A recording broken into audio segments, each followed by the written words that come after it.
তো গাইস তোমরা আমাকে যা খুশি বলো আমি সব শুনে নেবো ভাই, কিন্তু আমি এখনো বলবো ইংলিশ একটা ভাটের ল্যাঙ্গুয়েজ ভাই, ভাটের ল্যাঙ্গুয়েজ। তাতে তোমরা আমাকে অশিক্ষিত বলো, আনসিভিলাইজ বলো, অপরিকল্পিত বলো, অনুন্নত বলো, যা খুশি বলো ভাই আমি তাই শুনে নেবো, কিন্তু ভাই ইংলিশ একটা ভাটের ল্যাঙ্গুয়েজ, আমি সবসময় পড়ে যাবো। তার কারণ তোমাদেরকে বলে দিচ্ছি শোনো, কারণ আমাদের বাংলায় কটা বর্ণমালা, স্বরবর্ণ ব্যঞ্জনবর্ণ মিলিয়ে মোটামুটি 50টারও বেশি হবে, তাও কম হবে না। ওরা গুনতে পারবে না যতগুলো বর্ণমালা আছে। আর ওদের বর্ণমালা কটা রয়েছে, মানে লেটার কটা আছে, মাত্র 26টা। আমাদের হাফ বর্ণমালা আছে ওদের। আর ভাই 26টা যে 26 রকমের ওয়ার্ড তা কিন্তু নয় ভাই, 4টে ওয়ার্ডকে এরকম বাঁদিক ডানদিক উল্টে পিছনে সব এরকম করে করে ভাই 26টা অক্ষর করেছে ভাই।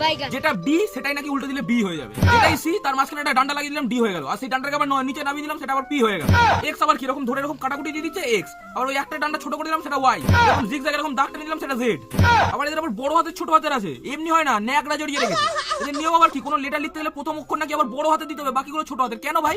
লিখলে পুরো বড় হাতে লিখবো না সব ছোট হাতে লিখবো? আবার কোনো অফিসিয়াল ফর্ম ফিল আপ করতে গেলে নাকি সবকিছু বড় হাতের লেটার দিয়ে লিখতে হয়। তাহলে শালা যদি বড় হাতেরই সবকিছু দিয়ে লিখি তাহলে ছোট হাতকে নিয়ে আমি লুডো খেলবো?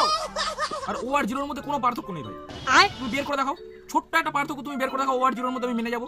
আর ওই ও বা জিরোকে মাঝখান থেকে ছোট্ট একটা ডান্ডা টেনে দিলে নাকি কিউ, আবার ওই ছোট হাতের কিউটাকে উল্টো করে লিখলে সেটা নাকি পি। আরে যদি বানাতেই না পারিস তাহলে এরকম গোঁজা মিল দিয়ে কেন বানিয়েছিস ভাই? আমাদের বাংলা লেটার গুলো দেখো কোনোর সাথে কোনোটার কোনো রকম সিঙ্গেল টুকু মিল নেই, শুধু ব আর রটাকে শুধু একটু একই দেখতে, না হলে কারোর সাথে কোনো রকম সিঙ্গেল মিল নেই। আর এদের অক্ষরগুলোর কবিতাগুলো কিরকম, A for apple B for ball, মানে ছেলেগুলো প্রথমে কনফিউজ হয়ে যাচ্ছে, প্রথমে আপেল খাবে না বল দিয়ে খেলবে।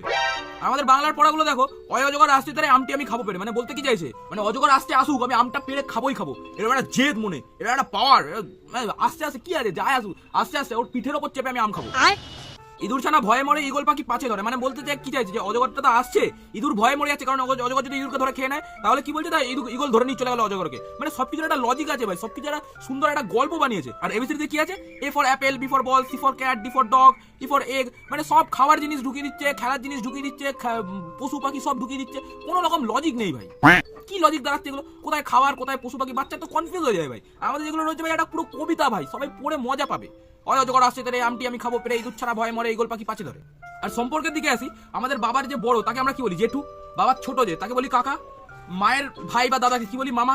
আর ইংলিশে ভাই সবাই আঙ্কেল, কাকা জেঠু মামা সবাই আঙ্কেল ভাই, ওদের আর কোনো সম্পর্ক নেই, সবকিছুতেই আঙ্কেল। আর যাই হোক ইংলিশকে কোনোদিন প্রেফার করো না ভাই, আমি বাঙালির ছেলে বাংলায় কথা বলবো। ঠিক আছে Sanjal, how can I help you?